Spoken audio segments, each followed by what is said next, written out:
Hi guys, good evening po. Welcome to my vlog, Travel ni Arnold Vlog guys. So this is my short video guys and I hope you don't mind. As what you can see guys behind my back, ito po yung tinatawag nilang Grand Canal Mall. I mean Venice Grand Canal Mall po. Nagkamali ko, I'm sorry. And then it's like an Italian design kasi meron po mga, tingnan nyo po yung mga disenyo sa likuran ko behind my back.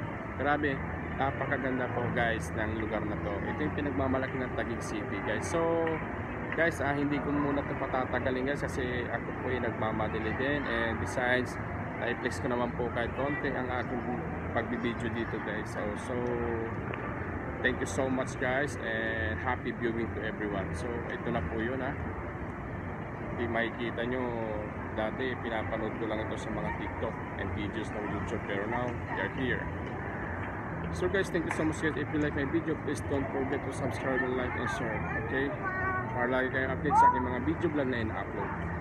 So guys, yan po ang area. Yan. And pahabol, ayun po yung bangka na ginagamit nila pag sila ay nagsaswan. Sagwan kung tawagin. Mapa-Filipino foreigner pwede po dyan. Anyway guys, thank you so much and again, happy viewing to everyone. Bye!